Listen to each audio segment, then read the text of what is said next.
السلام عليكم ورحمة الله وبركاته. أعوذ بالله من الشيطان الرجيم. بسم الله الرحمن الرحيم. نحمده ونصلي على رسوله الكريم. أما بعد فأعوذ بالله من الشيطان الرجيم. بسم الله الرحمن الرحيم. ياسين والقرآن الحكيم إنك لمن المرسلين على صراط مستقيم. صدق الله العظيم. رب اشرح لي صدري ويسر لي أمري واحلل عقدة من لساني يفقهوا قولي. সূরা ইয়াসিনের নাম শুনেছেন না আপনারা সবাই? মুখস্থ আছে না অনেকের? আমরা ছোটবেলা থেকে দেখতাম যে আমাদের দাদিরা, নানিরা, মায়েরা, খালারা ওনারা সূরা ইয়াসিন সকালবেলা পড়তেন, তাদের মুখস্থ ছিল সূরা ইয়াসিন। তো সূরা ইয়াসিন দুইটা পারায় একসাথে করে অবস্থিত, 22 এবং 23 পারা। এটা মাক্কি সূরা, ধারাক্রম অনুসারে এটা কোরআনের 36 নম্বর সূরা। এই সূরাটির আয়াত সংখ্যা মোট 83। এই সূরা অনেক ফজিলত আছে, কিন্তু ফজিলতগুলো বেশিরভাগ দুর্বল সনদের। একটা শুধু হাসান পর্যায়ের হাদিস পাওয়া যায়, বাকি সব দুর্বল। তো দুর্বল হলেও সমস্যা নাই, ফজিলতের ক্ষেত্রে দুর্বল হাদিস গ্রহণ করা যায়। কি কি আছে? এক হাদিসে সুনানে তিরমিজির বর্ণনায় রাসূল সাল্লাল্লাহু আলাইহি ওয়াসাল্লাম বলেছেন, ইন্না লিকুল্লি শাইআন কলবান ওয়া কলবুল কুরআনি ইয়াসিন। সব জিনিসের হৃদয় আছে, আর কোরআনের হৃদয়ের নাম হচ্ছে সূরা ইয়াসিন। যে ব্যক্তি একবার সূরা ইয়াসিন পড়ে, সে 10 বার পুরো কোরআন পড়ার সওয়াব পেয়ে যাবে। এটা একটা ফাজিলত। আচ্ছা, আরেক ফাজিলাতে আছে, রাসূল সাল্লাল্লাহু আলাইহি ওয়াসাল্লাম বলেছেন, ইকরাউ সূরাতা ইয়াসিন আলা মাউতাকুম। তোমাদের মুমূর্ষদের সামনে বসে সূরা ইয়াসিন পড়ো। মৃত্যু পথযাত্রী এখনই মারা যাবে, অসুস্থ হয়ে পড়ে আছে, তাদের যাতে কষ্ট কম হয়, লাঘব হয়, রাসূল সাল্লাল্লাহু আলাইহি ওয়াসাল্লাম বলেছেন সূরা ইয়াসিন তার সামনে বসে পড়ো। কেন? এটা আমি সামনে বলবো। এগুলো দাঈফ সনদের। হাসান পর্যায়ের একটা মাওকুফ হাদিস আছে, ইবনে আব্বাস রাদিয়াল্লাহু তাআলা আনহু বলতেন যে ব্যক্তি মান ক্বারা ইয়াসিন হিনা ইউসবিহু, সকালবেলা যদি কেউ সূরা ইয়াসিন পড়ে, তাহলে সারা দিনের সব কাজগুলো আল্লাহ তার জন্য সহজ করে দেয়। আবার রাতে যদি কেউ সূরা ইয়াসিন পড়ে, সারা রাতের সব কাজ তার জন্য আল্লাহ তাআলা সহজ করে দেয়। এবং ইবনু কাসির ওনার তাফসিরে মিন তাজরিবাতিহি, মানে তার এক্সপেরিয়েন্স থেকে, কোনো হাদিস দলিল না, ওনার অভিজ্ঞতা থেকে বলেছেন যে আমি যখনই কোনো বিপদে পড়েছি সূরা ইয়াসিন তেলাওয়াত করার পর আল্লাহ তাআলা ওই কাজটা আমার জন্য সহজ করে দিয়েছেন। তো এখন সূরা ইয়াসিন বেশি বেশি তেলাওয়াত করবেন তো নাকি? মাশাআল্লাহ, ঠিক আছে। মাক্কি সূরাগুলোর মূল প্রতিপাদ্য বিষয় হচ্ছে তাওহীদ, রিসালাত, আখিরাত। মাক্কি সূরাগুলো সাধারণত তাওহীদ, রিসালাত এবং আখিরাত নিয়ে কথা বলে। সূরা ইয়াসিনও তার ব্যতিক্রম নয়। এই সূরারও মূল কথা তাওহীদ, রিসালাত এবং আখিরাত। বিশেষ করে পুনরুত্থান, পুনরুজ্জীবন, the concept of resurrection, life after death. মৃত্যুর পরে যে আবার আমরা জাগবো ঘুম থেকে, আবার জীবন হবে, আবার বিচার হবে, এটা বিশ্বাস হয় আপনাদের? হ্যাঁ, মক্কার লোকদের বিশ্বাস হতো না।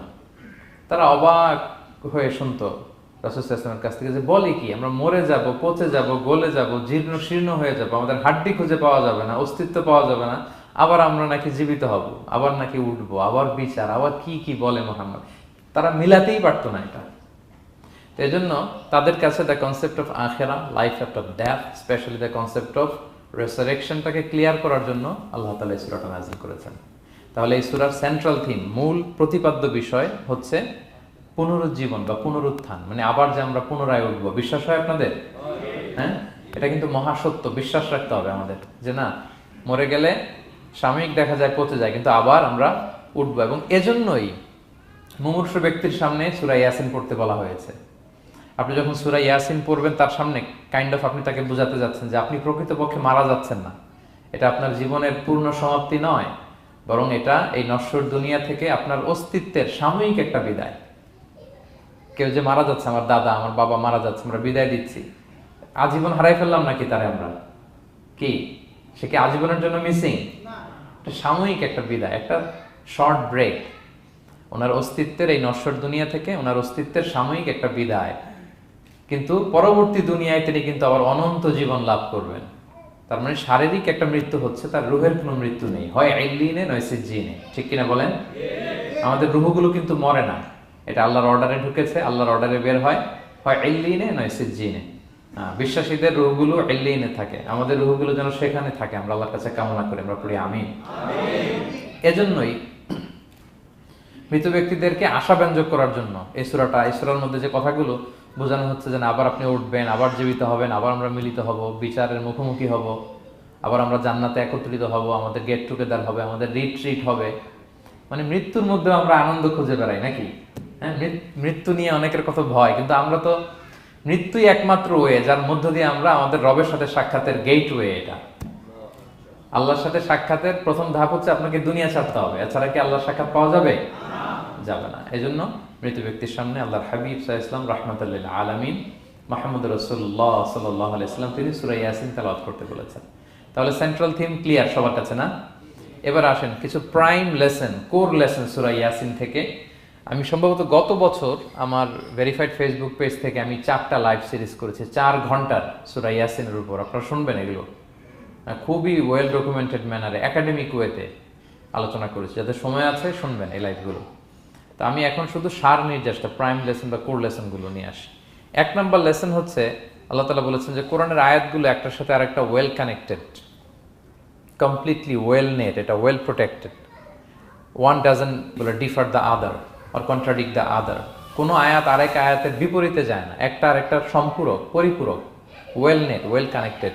এটাই প্রমাণ করে যে এটা কার কাছ থেকে নাজিল হয়েছে? আল্লাহ সুবহানাহু ওয়া তাআলার কাছ থেকে নাজিল হয়েছে। আল্লাহ তাআলা এটাই বলেছেন ইয়াসিন, তারপরে ওয়াল কুরআনিল হাকিম। হাকিম বিমানা মুহকাম, মানে কোরআনের আয়াতগুলো পোক্ত।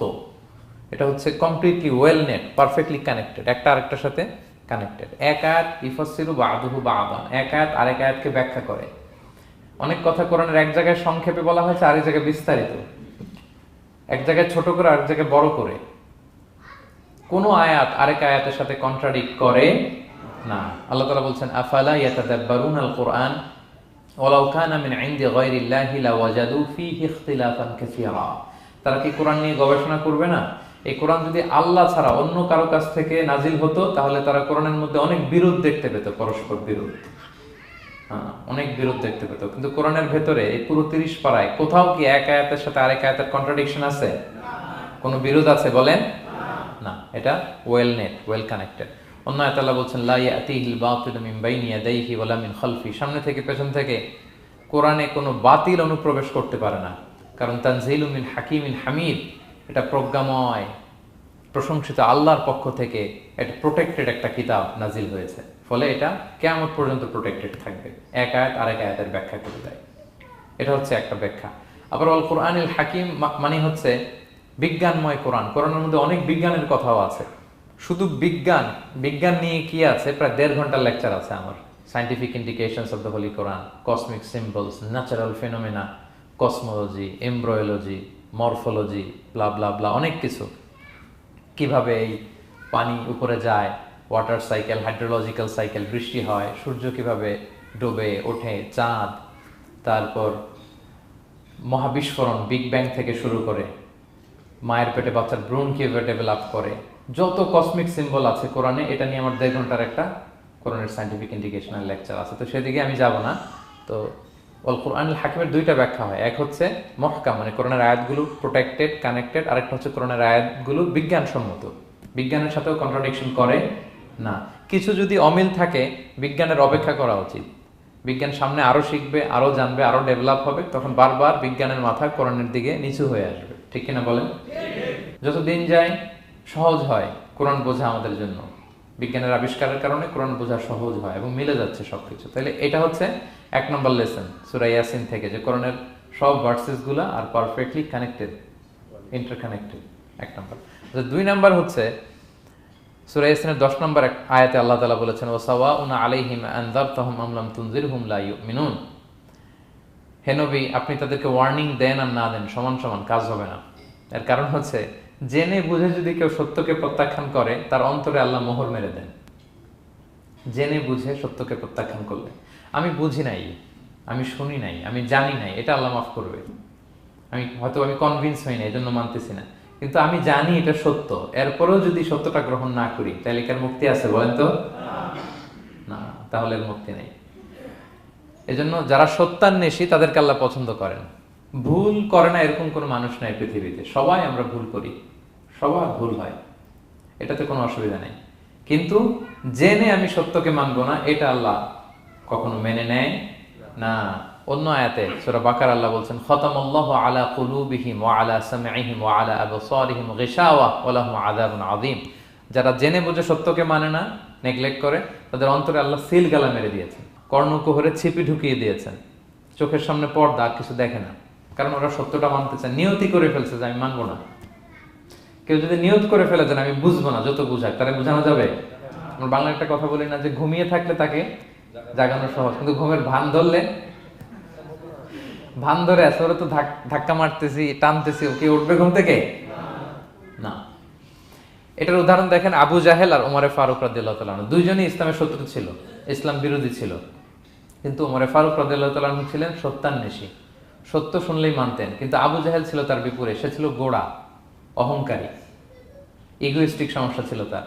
সে জানতো যে আল্লাহর হাবিব সাল্লাল্লাহু আলাইহি ওয়াসাল্লাম আল্লাহর পক্ষ থেকে নাজিল হওয়া আসা একজন রাসূল, কোরআন আল্লাহর পক্ষ থেকে নাজিল হওয়া একটা কিতাব, জানার পরেও সে মানে নাই, ফলে তার নসিবে হেদায়েত জোটে নাই। কিন্তু ওমর ফারুক রাদিয়াল্লাহু তাআলা আনহু কিছুদিন পরেই উনি শাহাদা পড়ে ফেলছেন, এবং রাসূল সাল্লাল্লাহু আলাইহি ওয়াসাল্লাম দোয়া করেছিলেন যে আল্লাহ আল্লাহুম্মা আইজ্জাল ইসলাম বি আহাব্বি হাযাইনি রাজুলাইনি ইনদাক, আল্লাহ দুজন লোকের যাকে তোমার ভাল লাগে তাদের একজনকে ইসলামের ছায়াতলে এনে তুমি ইসলামটাকে শক্তিশালী করো।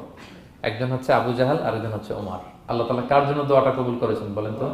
ওমর ফারুকের জন্য, কারণ ওনার হৃদয়টা সাদা ছিল, সাদা মনের মানুষ, কলবে সালিম, সত্য যেখানে ওইটাই উনি গ্রহণ করতেন, সত্যের সামনে দুর্বল ছিলেন। আর আবু জাহেল জেনে বুঝে সত্যকে প্রত্যাখ্যান করেছেন। সো 2 নাম্বার শিক্ষাটা আমরা যেটা পেলাম, যে জেনে বুঝে সত্য প্রত্যাখ্যান করলে আল্লাহ তার জন্য হেদায়েত বরাদ্দ রাখেন না। এজন্য আমরা আমাদের বাকি জীবনটুকু আমরা এই মেন্টালিটি, মাইন্ডসেট যেন আমাদের থাকে যে সত্য দেখলেই আমরা মানবো, যেখানেই সত্য ওইটাই আমি গ্রহণ করবো। কি বলেন? এটা যদি আমার বিরুদ্ধে যায়, আমার দলের বিরুদ্ধে গেলে, বাবার বিরুদ্ধে গেলে, মানতেই হবে আমাকে। সত্য যেখানে আছে ওখানেই আমাদেরকে ছুটে যেতে হবে। দুটো চলে গেল। 3 নাম্বার হচ্ছে, আমরা পৃথিবীতে যা করি আমরা অনেক সময় মনে করি যে দরজা বন্ধ করে দিলে, সুইচটা অফ করে দিলে আর বুঝি কেউ দেখে না। তা আসলে আমরা আসমানি বিশেষ নজরদারির ভেতরে আছি, এটা আমরা ভুলে যাই যে সবার চোখ ফাঁকি দেয়া গেল, একজনের চোখ ফাঁকি দেয়া যায় না। তিনি কে বলেন তো? লা তুদরিকুল আবসার ওয়া হুয়া ইউদরিকুল আবসার ওয়া হুয়াল লাতীফুল খাবীর। কেউ তারা দেখে না কিন্তু তিনি সবাইকে দেখে। কোন চোখ তাকে দেখে না কিন্তু তিনি সব চোখগুলোকে দেখে। তাহলে 3 নম্বর লেসন হচ্ছে everything is recorded in a well documented man. আমরা যা বলি, যা করি, যা লিখি, সবকিছু রেকর্ডেড, রেকর্ড করা হচ্ছে। কিন্তু সেদিন আপনি দেখবেন, ভালো করলেও দেখবেন, খারাপ করলেও আপনি দেখবেন। তার মানে সবকিছু লিপিবদ্ধ হচ্ছে, সংরক্ষিত হচ্ছে। এটা আল্লাহ কোথায় বলেছেন? সূরা ইয়াসিনের 12 নম্বর আয়াত। আল্লাহ বলেন নাকতুবু মা কদ্দামু ওয়া আসারহুম, তারা যা আমল করেছে আমি লিখে রাখি। ওয়া আসারহুম, এবং যা তারা দুনিয়ার জন্য রেখে গিয়েছে তাও লিখে রাখি। মানে এনি অ্যাকশন দে লেফট বিহাইন্ড, এনি ইফেক্ট দে লেফট বিহাইন্ড। এটা সাদাকায়ে জারিয়া বা গুনায়ে জারিয়া। সাদাকায়ে জারিয়া হচ্ছে আপনি একটা ভালো কাজ করছেন, ধরেন যে দ্বীনি জ্ঞান শিক্ষা দিচ্ছেন, আমি সূরা ফাতিহা শিক্ষা দিলাম আপনাদেরকে, তো আপনারা এটা দিয়ে আজীবন নামাজ পড়তেছেন, আপনার সওয়াব তো আপনি পাবেনই, কিন্তু ওই যে আমি শিক্ষা দিলাম একটা পার্সেন্টেজ সওয়াব আজীবন আমার আমল নামে আসবে। শুধু তাই না, আপনি যে আবার আরেকজনকে সূরা ফাতিহা শিক্ষা দিবেন, সে তার পরবর্তী নেক্সট জেনারেশনকে সূরা ফাতিহা, এইভাবে কিয়ামত পর্যন্ত এই চেইন ধরে সূরা ফাতিহা যত লোক শিখবে তারা তাদের সওয়াব ঠিকই পাবে, কিন্তু তার একটা পার্সেন্টেজ সওয়াব আল্লাহ তাআলা আমার আমল নামায় দিয়ে দিবে। এটাকে বলে আসার। ওয়া নাকতুবু মা কদ্দামু, নিজে যে আমল করলাম আল্লাহ বলে এটাও লিখে রাখছি। ওয়া আসারহুম, any effect you left behind in this দুনিয়া, যেটা আপনি রেখে গেছেন এটাও আল্লাহ লিখে রাখবে। এবং অকুল্লা শাইইন আহসাইনাহু ফি ইমামিন মুবিন, আল্লাহ বলেন সবকিছু একটা নথির ভেতরে নথিবদ্ধ করে। নথি চিনেন তো না? ডায়েরি, তারপর আমাদের বাংলাদেশে তো যে আগে হাল খাতা করতো না, টালি খাতা বিশাল বড় বড়, এখন আছে কিনা, বিশেষ করে মুদির দোকানে দেখা যায় বড় মোটা মোটা ধপাস করে সে টেবিলের উপর ফেলে, তারপর আপনার নাম দেখে বের করে আপনার কত বাকি, কত দিতে হবে। এই যে টালি খাতা, হ্যাঁ, এই নথি করে রাখছে আল্লাহ তাআলা আমাদের সবকিছু যা করলাম, যেটার ইফেক্ট দুনিয়াতে আমি রেখে গেলাম। এবং অন্য আয়াতে আল্লাহ তাআলা বলছেন মা ইয়ালফিযু মিন কওলিন ইল্লা লাদাইহি রাকীবুন আতীদ, আমি মুখ দিয়ে যা উচ্চারণ করি সব আল্লাহ তাআলা একজন পর্যবেক্ষক ফেরেশতার মাধ্যমে তুলে রাখেন, সব আপনি দেখতে পাবেন। শুধু তাই না, এখানে একটা স্পেশাল লকেট রেখেছেন আল্লাহ। আল্লাহ বলেন ওয়াকুল্লা ইনসানিন আলজামনাহু তায়রাহু ফি উনুকিহি ওয়া নুখরিজু লাহু ইয়াওমাল কিয়ামাতি কিতাবান ইয়ালকাহু মানশুরা। প্রত্যেকের গ্রীবালগ্নে আমি একটা স্পেশাল সিম কার্ডের মতো রেখেছি, যা বলো এখানে রেকর্ড হয়ে আছে, কিয়ামতের দিন আমি সব বের করে দিব। তাহলে পালানোর জায়গা আছে? That means we are under surveillance, হ্যাঁ, 24/7 আল্লাহ তাআলা মনিটর করছেন, এবং এই বিশেষ আসমানি নজরদারি থেকে আমরা কেউই মুক্ত না। তাইলে লাইট বন্ধ করে দিলেন, দরজা আটকায় দিলেন, কেউ দেখে না, না? কেউ যেটা দেখে না সেটা দেখেন কে? আচ্ছা, তিনটা জেনে গেলেন। 4 নম্বরে হচ্ছে পৃথিবীতে সব নবীরা এক মিশন এবং ভিশন নিয়ে এসেছে। সব নবীরা লা ইলাহার দাওয়াত দিয়েছে, তাই না? এক আল্লাহর দাওয়াত দিয়েছে। আচ্ছা, কখনো কি এমন হয়েছে কোন নবী এসে বলছে যে আল্লাহ একজন, আবার আরেক নবী এসে বলছে না আল্লাহ 2-3 জনও হইতে পারে? হ্যাঁ, বলছে? কোন নবী এসে বলেছে মৃত্যুর পর এক জীবন আছে, হিসেব দিতে হবে, পাই টু পাই হিসেব হবে? আরেকজন বলছে না, এরকম নাও থাকতে পারে। এরকম এক নবী এক কথা, আরেক নবী আরেক কথা হয়েছে? এগুলো নবীদের মধ্যে, কবিদের মধ্যে হয়। এক কবি এক কথা বলে, আরেক কবি, এক দার্শনিক এক কথা বলে, আরেক দার্শনিক আরেক কথা, এক রাজনীতিবিদ এক কথা, আরেক রাজনীতিবিদ আরেক, এদের মধ্যে ধাক্কাধাক্কি হয়। কিন্তু নবীদের মধ্যে কথার মধ্যে এগুলো আছে? কারণ তারা মন গড়া কথা বলে না। ওমা ইয়ানতিকু আনিল হাওয়া ইন হুয়া ইল্লা ওয়াহিয়ু ইউহা। তাদের কথা আসে একটা হেডকোয়ার্টার থেকে। হেডকোয়ার্টারটা কার? আল্লাহ। আসমানি রেভেলেশনের বেসিসে ওনারা কথা বলেন। মন গড়া কোনো নবী কোনো কথা বলেন না। তাহলে 4 নম্বর শিক্ষা হচ্ছে সব নবীর মিশন ভিশন এক। এজন্য তাদের মধ্যে একটা কোঅপারেশন ছিল। সূরা ইয়াসিনে চমৎকার একটা ঘটনা আছে। একটা জনপদের নাম উল্লেখ করা হয়নি, কিন্তু কোন কোন মুফাসসির বলেছেন এটা তুরস্কের আন্তাকিয়া জনপদে আল্লাহ একটা কাজে, দাওয়াতি কাজে 2 জন নবীকে পাঠালেন। কয়জন? 2 জন। কাজ একটা, কিন্তু কয়জন? 2 জন। এরকম সাধারণত অন্য নবীদের ক্ষেত্রে হয় না, কোরআনে পাওয়া যায় না যে এক কাজে এক জায়গায় 2 নবী, এরকম হয় না। এক্সেপ্ট মুসা আলাইহিস সালাম, ওনার কথা বলার জড়তা ছিল, তো উনি আল্লাহকে বলেছেন আল্লাহ আমাকে যেই তাওরাত দিয়ে পাঠালেন আমি তো কথা ক্লিয়ারলি বলতে পারি না, জড়তা, মামলিং হয় আমার মুখে। তো আমার ভাই আখি হারুন আফসাহু মিন্নি লিসান, ও আবার খুব ফ্লুয়েন্ট ছিল। আমি নেতৃত্ব দিব, কিন্তু হারুন ভোকাল দিবে, আপনি তাকে নবী বানায় দেন। মুসা আলাইহিস সালামের দোয়ার বদলতে আল্লাহ হারুন আলাইহিস সালামকে নবী বানায় দিয়েছিলেন। 2 ভাই মিলে ফেরাউনের কাছে দাওয়াতি কাজ করেছে। কিন্তু এছাড়া আর এরকম দেখা যায় না যে এক এলাকায় এক কাজে 2 জন নবী, না। এইখানে দেখা গিয়েছে আন্তাকিয়া জনপদে আল্লাহ এক মিশনে কয়জন নবী পাঠিয়েছেন? 2 জন। আচ্ছা, কিছুদিন পরে আরো একজন, তাহলে হইল কয়জন? 3 জন।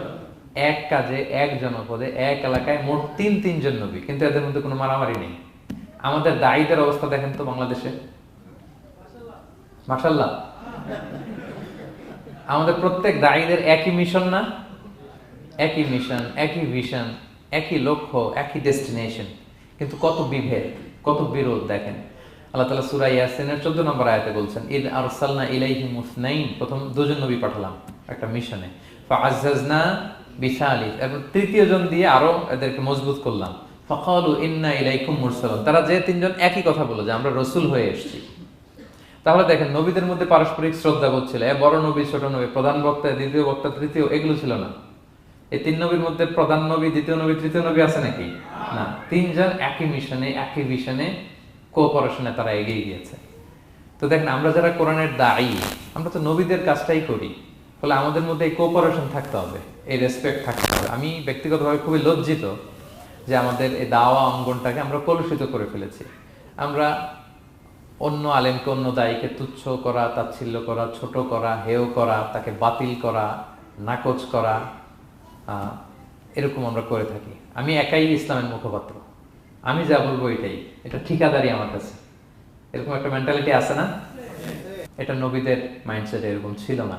ওনারা কোঅপারেশনে, কোলাবোরেশনে কাজ করতেন, পার্টনারশিপে, একে অপরের প্রতি রেসপেক্ট ছিল। কোন নবী আরেক নবীর বিসৎকার করে নাই, কিন্তু আমরা এক দায়ী আরেক দায়ীকে কাফের বলতেও তো আমরা দ্বিধাবোধ করি না, কি বলেন? আল্লাহ তাআলা আমাদেরকে বোঝার তৌফিক দান করুন। 5 নাম্বার, নবীদের কাজ হচ্ছে আল বালাগুল মুবিন, ক্লিয়ার কমিউনিকেশন, শুধু পৌঁছে দেয়া, বাণীবাহকের কাজ করা। আল্লাহ তাআলা বলছেন ওমা আলাইনা ইল্লাল বালাগুল মুবিন। ওই 3 জন নবী যখন বুঝালেন, তারা এলাকাবাসী মানে না, রিজেক্ট করলো, কিন্তু তারা বললো যে আমাদের কাজ হচ্ছে পৌঁছে দেওয়া, মানবা কি মানবো না এটা তোমাদের কাজ। আমাদের কাজ কি? আল বালাগুল মুবিন, কোরআনিক টার্মিনোলজি, মানে হচ্ছে ক্লিয়ার কমিউনিকেশন, আমাদের কাজ পৌঁছে দেওয়া, এর বেশি কিছু না। আমরা অনেক সময় একটু জবরদস্তি করতে চাই, জোরাজুরি করতে চাই, এই নামাজ পড়ো না কেন, তাকে জোরাজুরি করা, দাঁড়িয়ে রাখানো, জোরাজুরিতে বেশি কাজ হয় না। আপনি পাওয়ারফুল মেসেজ দিবেন, ইনফ্লুয়েন্স করবেন, এতেই আল্লাহ হেদায়েত দিবে। কারণ হেদায়েতটা নিয়ন্ত্রণ করেন একমাত্র কে? আল্লাহ। এখানে আর কারো হাত নাই, এমনকি নবীরও না। কোন নবীও চাইলে কাউকে হেদায়েত দিতে পারে না। আল্লাহর হাবিব সাল্লাল্লাহু আলাইহি ওয়াসাল্লাম মক্কায় মক্কাবাসীদের পেছনে ঘুরতে ঘুরতে পেরেশান। উনি তো রহমতের নবী, উনি ভাবতেছিলেন হায়রে একটু যদি আমার কথা মানতো তাইলেই তো জাহান্নাম থেকে বেঁচে যায়। আর একটু দাওয়াত দেই, সকালে দেই, দুপুরে দেই, বিকেলে দেই, রাতে দেই। তাদের পিছনে ঘুরতে ঘুরতে রাসূল সাল্লাল্লাহু আলাইহি ওয়াসাল্লাম পেরেশান হয়ে যেতেন। আল্লাহ তাআলা সূরা কাহফে আয়াত নাযিল করলেন, ফালা আল্লাকা বাকিউন নাফসাকা আলা আসারিহিম ইল্লাম ইউমিনু বিহাদাল হাদীসি আসাফা। নবী, ওরা যদি শুনতে না চায়, আপনি তো ওদের পিছনে ঘুরতে ঘুরতে পাগল হয়ে যাচ্ছেন বোধহয়, না রেখে দেন, মানলে মানুক, না মানলে নাই। হেদায়েত দেওয়ার মালিক হচ্ছে আমি। ফাযাক্কির ইন্নামা আনতা মুযাক্কির, আপনি শুধু স্মরণ করিয়ে দেন, উপদেশ দেন। লাস্তা আলাইহিম বিমুসাইতির, আপনি বল প্রয়োগ করতে আসেন, আপনাকে দারোগা বানাই পাঠাইনি আমি, আপনি শুধু পৌঁছে দিবেন। এমনকি রাসূল সাল্লাল্লাহু আলাইহি ওয়াসাল্লাম ওনার চাচা আবু তালেবের হেদায়েতের জন্য অনেক ট্রাই করেছেন, কিন্তু হেদায়েত নসিব হয়েছে বলেন? কারণ ইন্নাকা লা তাহদি মান আহবাবতা ওয়ালাকিন্নাল্লাহ ইয়াহদি মান ইয়াশা। নবী, আপনি যাকে চান তাকে হেদায়েত দিতে পারবেন না। তাহলে আমাদের যারা দাঈ, আমাদের কাজ কি? পৌঁছে দেওয়া। বলেন তো, কাজ কি? পৌঁছে দেওয়া। নাকি বল প্রয়োগ করা, জোরাজুরি করা? মাশাআল্লাহ। 7 নাম্বার লেসন হচ্ছে, এই পৃথিবীর সবকিছু আইন মানে কার? বলেন তো, আল্লাহর। ইচ্ছায় অনিচ্ছায় সবকিছু আল্লাহর আইন মানে, আমরা ছাড়া শুধু। আকাশ, জমিন, বাতাস, বৃষ্টি, মেঘমালা, পাহাড়, সাগর, নদী, সূর্য, চন্দ্র, সব আইন মানে কার? আল্লাহর আইন মানে। সে কথা আল্লাহ বলছেন, ওয়াশ-শামসু তাজরি লিমুস্তাকাররিল লাহা, আমি সূর্যের জন্য একটা গতিপথ দিয়েছি, কক্ষপথ, অক্ষপথ, সে ওইদিকেই ঘুরে, ওরে ঘুরতে বলছে ও ঘুরে, এর কোনো ব্যত্যয় নাই। যালিকা তাকদীরুল আজিজিল আলিম, এটা আমি আল্লাহ ফিক্স করে দিয়েছি। ওয়াল কামারা কাদ্দারনাহু মানাজিলা হাত্তা আদা কাল উরজুনিল কদিম, আর চাঁদকে আমি 30টা মঞ্জিল দিয়েছি। দেখবেন চাঁদ কিন্তু এক জায়গায় উদিত হয় না, 30 দিনে 30 জায়গায়, পুরো মাস ব্যাপী এদিক থেকে ওদিকে শুধু ঘুরে। এটা আল্লাহ ফিক্স করে দিয়েছে, এটা ওর বিধান। আমাদের জন্য কোরআন বিধান হিসেবে দিয়েছে, আমরা মানি না, কিন্তু প্রত্যেক প্রাণীর জন্য, সৃষ্টির জন্য যে বিধান আল্লাহ ফিক্স করেছেন ওরা ওইটাই মানে, এর একটু একচুল পরিমাণ ডান ব্যয় করে না। সুবহানাল্লাহ, সুবহানাল্লাহ। সো জগতের সবকিছু আল্লাহর দেয়া বিধান মেনে চলে, কারণ গোটা জগৎটাই তো তার। গোটা জগৎটা কার বলেন? ফলে আইনও চলবে তার। আমরা যেন আল্লাহর সবগুলো আইন মেনে চলি। 8 নাম্বার হচ্ছে, এই যে আমরা জান্নাতের কথা শুনি, কিয়ামতের কথা শুনি, আখিরাতের কথা শুনি, একদিন আমরা এটা চাক্ষুষ দেখতে পাবো, তখন আমাদের এই বিশ্বাসটা আরো প্রগাঢ় হবে। মৃত্যুর পরে যে আমাদের লম্বা ঘুম, এই আমাদের নিদ্রা ভঙ্গ যেদিন হবে, সেদিন আমরা সব দেখতে পাবো, চাক্ষুষ কিয়ামতের সবকিছু। সেটা আল্লাহ তাআলা বলছেন, নুফিখা ফিস সূরি ফাইদাহুম মিনাল আজদাসি ইলা রাব্বিহিম ইয়ানসিলুন, ইসরাফিলের সিংহার ফুৎকারে সেদিন সব মানুষ জেগে উঠবে। আপনারা ইসরাফিল আলাইহিস সালামের নাম শুনেছেন? কে উনি? একজন ফেরেশতা। উনি বড় একটা সিংহায় ফুৎকার দিবেন। সৃষ্টির পর থেকে আল্লাহ ওনাকে একটা কাজের জন্য অ্যাসাইন করেছেন, শুধু ফু দিবে 3টা। কয়টা? 3টা। আর কোনো কাজ আছে? না। দ্যাটস ইট, দ্যাটস ইট, শুধু 3টা ফু দিবে 3 বারে। ঠিক যে মুহূর্তে আপনারা এখন কথা শুনছেন, এই মুহূর্তে উনি ওই ট্রাম্পিট সিংহা নিয়ে আরশের দিকে তাকায় আছে, কখন আল্লাহর আদেশ আসে, 1 সেকেন্ডও যেন দেরি না, চোখের পলক যাতে দেরি না হয়ে যায়, তাকিয়ে আছেন উনি। ফুৎকার দিবে তো কবর থেকে মানুষগুলো উঠবে। মিনহা খালাকনাকুম ওয়া ফিহা নুঈদুকুম ওয়া মিনহা নুখরিজুকুম তারাতান উখরা, এই কথাই আল্লাহ এই সূরাতে বলেছেন। তো মানুষ যখন উঠবে, কারো ঘুম হবে 50 বছর, কারো 500 বছর, কারো 5000 বছর, কারো 5 লক্ষ বছর। পৃথিবীতে প্রথম নিহত হয়েছে কে জানেন? হাবিল। আদম আলাইহিস সালামের ছেলে হাবিল পৃথিবীর প্রথম মারা গেছে। সে, তার ঘুমটা কত লম্বা বলেন তো? সে কত হাজার বছর, লক্ষ বছর বেচারা ঘুমাচ্ছে, হ্যাঁ, তার কবরে।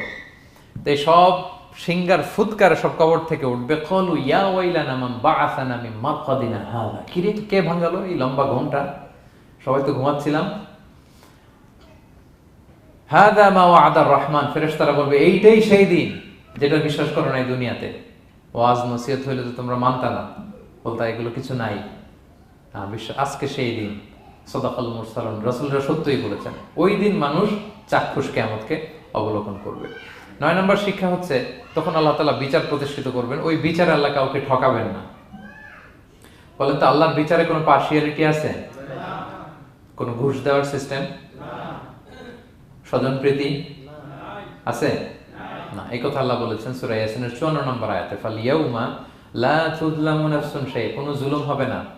ওয়া তুজজাউনা ইল্লা মা কুনতুম তা'মালুন, যে যা করেছো ওইটারই প্রতিদান পাবে। এমন না যে আপনি করছিলেন খুব ভালো কিন্তু আপনি পান নাই, এটা হবে না। যার যে রিওয়ার্ড পাওয়ার কথা ওইটাই পাবেন, কারণ আল্লাহ জুলুম করেন না। ওমা আনা বিযাল্লামিন লিল আবিদ, আল্লাহ বলে আমি আমার বান্দার প্রতি বিন্দু পরিমাণ জুলুম করি না। ওয়া নাদউল মাওয়াজিনাল কিসতা লিয়াউমিল কিয়ামা ফালা তুযলামু নাফসুন শাইআ, সেদিন আমি ন্যায় বিচারের মানদণ্ড স্থাপন করব, ওখানে একটা চুল ফেললেও এটা ওজন হয়। ফামান ইয়ামাল মিসকালা যাররাতিন খায়রান ইয়ারা ওয়া মান ইয়ামাল মিসকালা যাররাতিন শাররান ইয়ারা, অনুপরিমাণ ভালো করলে ভালো পাবেন। এই যে সে লিল্লাহি তাকবীর বলছে, সওয়াব হইছে না? সে ওই দিন আমলনামায় দেখবে কি রে, অমুক এক মাহফিলের মধ্যে আমি লিল্লাহি তাকবীর বলছিলাম, এইটার এতগুলা সওয়াব। তারপরে এই যে আপনারা আল্লাহু আকবার বলছেন, এতে সওয়াব হইছে না? এরকম ছোট্ট ছোট্ট প্রতি মুহূর্তে একজন রাস্তা চেনে না, রাস্তা দেখাই দিলেন, একজন একটা ভালো উপদেশ দিলেন। হ্যাঁ, এইভাবে ছোট্ট ছোট্ট যত ভালো কাজ সব পাবেন, ছোট্ট ছোট খারাপ কাজ সব সেদিন পাবেন, কোনো জুলুম হবে না। আচ্ছা, 10 নম্বর শিক্ষা হচ্ছে যারা জান্নাতে যাবে, জান্নাতের একটা ফিচার হচ্ছে, মেজর ফিচার, জান্নাতে যে জান্নাতীরা যা চাবে তাই পাবে, কোনো না নাই সেখানে, যার যেটা মনে চায়। এটা সূরা ইয়াসিনের 57 নম্বর আয়াত আল্লাহ বলেছেন, লাহুম ফিহা ফাকিহা ওয়া লাহুম মা ইয়াদদাউন, সেখানে অজস্র অঢেল সুস্বাদু মুখরোচক ফলমূল থাকবে। দুনিয়াতের এক ফলে এক মজা, আনারসের মজা তরমুজে নাই, তরমুজের মজা আমে নাই, আমের মজা বাঙ্গিতে নাই, বাঙ্গির মজা কাঁঠালে নাই, কাঁঠালের মজা ডুরিয়ানে নাই। যেইটা খাবেন ওইটা স্বাদ। জান্নাতে এক ফলের ভেতরে 1000 রকমের স্বাদ আল্লাহ ঢুকাই দিবে। আচ্ছা, দুনিয়াতে যে কমলা খান, কমলার ছোলা খান, হ্যাঁ, ডাব যে খান, ডাবের ছোলাটা খান, শুধু পানি, ওইখানে ডাবের চেয়ে আর ডাবের ছোলা মজা লাগবে। কমলার চেয়ে কমলার ছোলা হবে আরো সুস্বাদু, মানে ওইটার ফিচারের সাথে দুনিয়ার ফিচারের কোনো তুলনাই হয় না, নো কম্পারিজন। যা চাবে তাই হবে। ইয়াসিনের 11 নম্বর শিক্ষা হচ্ছে সেদিন নিজের হাত পা নিজের বিরুদ্ধে সাক্ষী দিবে যারা জাহান্নামে যাবে।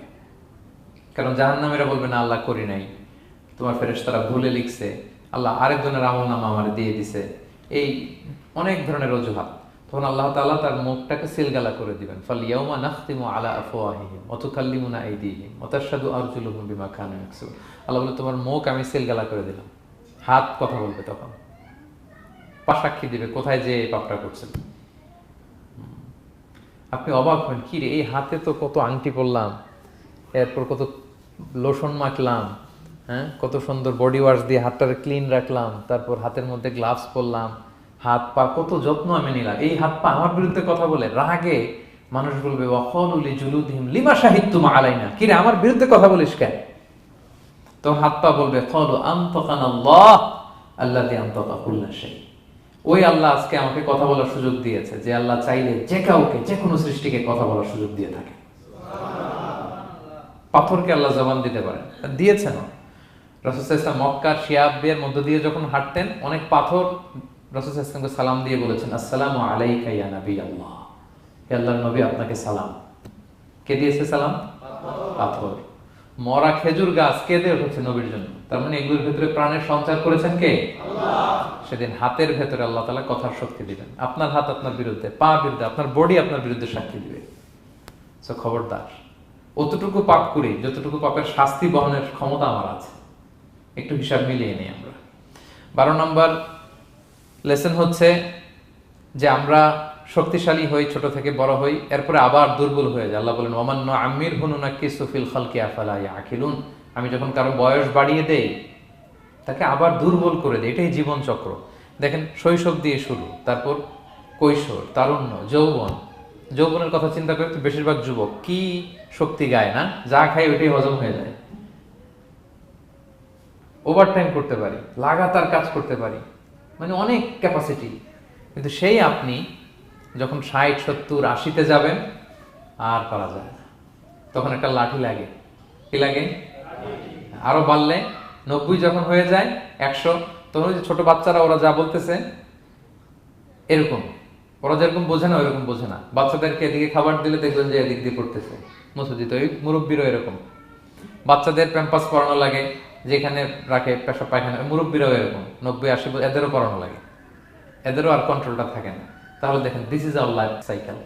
এভাবেই তারুণ্য, যৌবন, প্রৌঢ়ত্ব, এরপর আবার বার্ধক্য। আল্লাহ বলে এরপরও তোমরা বুঝবে না, এটা আল্লাহ বুঝাতে চাইলেন যে আল্লাহ এক দেহে এত রূপ আনতে পারে, সে আল্লাহকে আবার তোমাদেরকে জীবিত করতে সক্ষম না? কারণ এই সূরার মূল কথা হচ্ছে পুনরুজ্জীবন, রেসারেকশন। আল্লাহ বারবার ঘুরিয়ে ফিরিয়ে নানা আয়াত দিয়ে বুঝাতে চাচ্ছেন যে আমি তোমাদেরকে আবার পুনরায় জীবিত করতে পারি। তো যে আল্লাহ এত কিছু করতে পারে, সে আবার আমাদেরকে জীবিত করতে পারে না? বলেন। আচ্ছা, 13 নম্বর শিক্ষা হচ্ছে অতীত ভুলে যাওয়া। এটা আমাদের জীবনের জন্য অনেক বড় বোকামি। আমরা ভুলে যাই অনেক সময় আমরা কি ছিলাম, কোথায় ছিলাম, ভুলে যাই। আল্লাহ বলেন, আওয়ালাম ইয়ারাল ইনসানু আন্না খালাকনাহু মিন নুতফা ফাইদা হুয়া খাসীমুম মুবিন। মানুষ কি দেখে না যে ওদেরকে আমি কোত্থেকে সৃষ্টি করছি? দেখেন, আমাদের এত বড় বাড়ি গাড়ি, আমাদের এত নাম যশ খ্যাতি, আমরা আদিতে কি ছিলাম? সামান্য এক ফোঁটা বীর্য।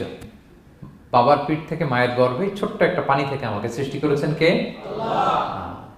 এই সৃষ্টির আগে তো কিছুই ছিলাম না। আপনার বয়স এখন 50। আচ্ছা, 500 বছর আগে আপনি কই ছিলেন বলেন? আপনার দাপটে তো আজকে থাকা যায় না এই পৃথিবীতে। সব নাকি আপনার, এরকম বলে না? সব আমার, আমার পাওয়ার, আমার ক্ষমতা। আজ থেকে জাস্ট 500 বছর আগে আপনি কই ছিলেন? আপনার কোনো নাম ছিল? আপনার কোনো গ্রাম ছিল? কোনো অ্যাড্রেস ছিল? কোনো খ্যাতি ছিল? দাপট ছিল? লোক লস্কর কিছু ছিল? ক্ষমতা আসলো কোত্থেকে আপনার? আল্লাহ বলে, হাল আতা আলাল ইনসানি হিনুম মিনাদ দাহরি লাম ইয়াকুন শাইআম মাযকুরা। মানুষকে দেখে না যে একটা সময়ও কিছুই ছিল না? কিছুই তো ছিল না। তুমি অস্তিত্বহীনতা থেকে তোমার অস্তিত্ব আল্লাহ দিলেন দয়া করে, ছোট্ট ছোট্ট করে মায়ের পেটে এতটুকু থেকে। আপনি ওই বিজ্ঞান প্রযুক্তি জাদুঘরে গিয়েছিলাম আমি আগারগাঁওতে, ওখানে মায়ের পেটে যেগুলো বাচ্চাগুলো ডেভেলপ করে নাই, তারা রেখে দিয়েছে পানির মধ্যে 1 সপ্তাহ 2 সপ্তাহ 1 মাস 2 মাস 3 মাস এরকম বাচ্চাগুলো। ছোট ওই ব্যাঙ্গাচির মতো ছিলাম আমরা। বর্ষাকালে ব্যাঙের পোনা দেখছেন? জাস্ট লাইক ব্যাঙের পোনা, এত ক্ষুদ্র ছোট্ট আমরা ছিলাম। আল্লাহ বলে, তুমি দেখো না তোমার পিছনটা কি ছিল? অতীত। এজন্য অতীত ভুলে যাওয়া যাবে না। 14 নম্বর শিক্ষা হচ্ছে পুনরুত্থান, যেটা আসল শিক্ষা সূরা ইয়াসিনের, মানে মৃত্যু পরবর্তী জীবন। এটা মহাসত্য, এটা হবেই। হ্যাঁ, লম্বা আয়াত, আমি শুধু মূল কথাটা বলি। আস ইবনে ওয়াইল মক্কায় রাসূল সাল্লাল্লাহু আলাইহি ওয়াসাল্লামের কাছে একটা মরা লাশের হাড্ডি, কঙ্কাল থেকে হাড্ডি এনে, এটা 100 বছর আগের হাড্ডি, এরকম হাত দিয়ে গুঁড়া করে এটা পাউডার হয়ে গেছে। রাসূল সাল্লাল্লাহু আলাইহি ওয়াসাল্লামের কাছে এসে ভেবে একটা ফু মারলো, ফু দেওয়ার সাথে সাথে এটা বাতাসে মিলে গেছে। তো বলতেছে, মুহাম্মদ, এই যে কঙ্কালের এই পাউডারটা, তুমি বলতেছো এইটারে আল্লাহ জীবিত করবে, এটারে রিকনস্ট্রাক্ট করবে? কি বলো তুমি? What are you talking about? এটাও সম্ভব? আল্লাহ এই কথাটা সূরা ইয়াসিনে তুলে ধরলেন যে দারাবা লানা মাসালান ওয়া নাসিয়া খালকা ক্বালা মান ইউহিল ইযামা ওয়া হিয়া রামীম। এটারে কে আবার জীবিত করবে? এটা তো জীর্ণ শীর্ণ ধুলা বালু পাউডার হয়ে গিয়েছে। আল্লাহ বলেন, কুল, নবী আপনি ওয়াইলকে বলেন, ইউহিহাল্লাযী আনশাহা আউওয়ালা মাররা। ওই আল্লাহ সৃষ্টি করবেন যে এটারে প্রথমে বানাইছিলেন। এটার তো অস্তিত্ব ছিল না। অস্তিত্বহীন থেকে যখন আল্লাহ বানাইতে পারেন, এটা মরে যাওয়ার পরে তারে আল্লাহ আবারও বানাতে পারবেন। ঠিক কিনা বলেন? আচ্ছা বলেন, কোন জিনিস প্রথমে বানানো সহজ না দ্বিতীয়বার বানানো সহজ? দ্বিতীয়বার, তাই না? তো প্রথমেই যেহেতু আল্লাহ আমাদেরকে বানাই ফেলতে পারছে, মরে গেলে গলে গেলে পচে গেলে দ্বিতীয়বার বানানো কেন জন্য কঠিন হবে? কঠিন হলে তো প্রথমবার হওয়ার কথা ছিল, যেহেতু নমুনা ছিল না। আল্লাহর কাছে কোনো মডেল ডিজাইন ছিল যে এটার আলোকে এটা ছিল? তো সেই আল্লাহ যখন আমাদেরকে বানাই ফেলতে পারছেন প্রথমবার, দ্বিতীয়বার কি তার জন্য কঠিন না সহজ? তখন বিষ্ণু ইসলাম বললেন যে এই পাউডার, তুমি যে কঙ্কালের হাড্ডি ফু দিয়ে বললা, এটাকে আল্লাহ জীবিত করবেন, অনুরূপভাবে তোমাকেও জীবিত করবেন এবং তোমাকে জাহান্নামে নিক্ষেপ করবেন। আল্লাহ জাহান্নাম থেকে আমাদেরকে হেফাজত করুন। সহিহ মুসলিমের হাদিস, আল্লাহর হাবিব সাল্লাল্লাহু আলাইহি ওয়াসাল্লাম বলেন, ইন্না ফিল ইনসানি আযমান, মানুষের দেহে একটা হাড্ডি কণিকা আছে, লা তাকুলহুল আরদু আবাদা। এই হাড্ডি কণিকা জমিন কখনো খেতে পারে না। মানে আমাদেরকে কবর দিয়ে দিলে তো মাটি পুরো লাশটা খেয়ে ফেলে, 50-100 বছর পরে আর কিছুই থাকে না। আসলে আমাদের হাড়গোড়ও থাকে না, ওইটাও পাউডার হয়ে যায়, পোকামাকড় খেয়ে ভ্যানিশ। কিন্তু একটা জিনিস ছাড়া, আমাদের এই যে শির দ্বারা ব্যাকবোন, আমাদের স্পাইনাল কর্ডের একেবারে নিচে ট্রায়াঙ্গেল ছোট্ট একটা হাড্ডি কণিকা আছে, ত্রিভুজ আকৃতির। এটাকে ডাক্তারি ভাষায় বলে কক্সিক্স টেইল বোন, পুচ্ছাস্তি বলে। এই ছোট্ট কণা, এইটা নষ্ট হয় না। আল্লাহ বলে, এইটাকে বেইস ধরে আমি কিয়ামতের দিন তোমাদের সবাইকে আবার জীবিত করব। হিন্দুরা যে শ্মশানে লাশ পোড়ায়, সব পুড়ে যায়, কক্সিক্স পুড়ে নাই, ছোট্ট কক্সিক্স কোথা হয় জানেন? গরুর লেজটা যেখান থেকে শুরু হয় ওই জায়গায়, মানে আমাদের শিরদাঁড়ার একেবারে নিচের দিকে ছোট্ট একটা ট্রায়াঙ্গেল হাড্ডি কণিকা আছে, খুবই ছোট ট্রায়াঙ্গেল বোন পার্টিকেল।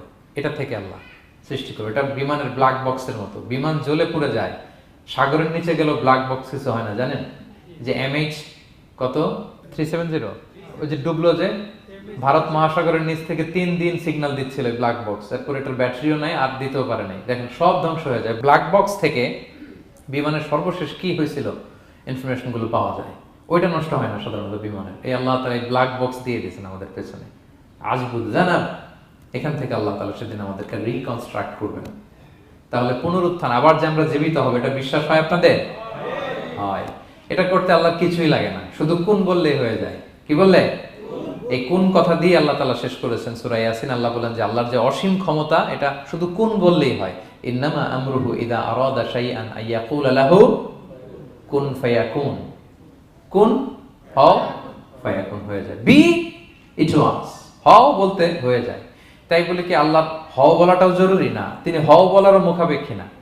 দুনিয়াতে আমাদের বোঝানোর জন্য তিনি বলছেন যে আমি কুন বললেই হয়ে যায়, আমার কুনও বলা লাগে না, চিন্তা করা মাত্রই হয়ে যায়। ফাআলুল লিমা ইউরিদ, তিনি যা ইচ্ছা তাই করতে পারেন।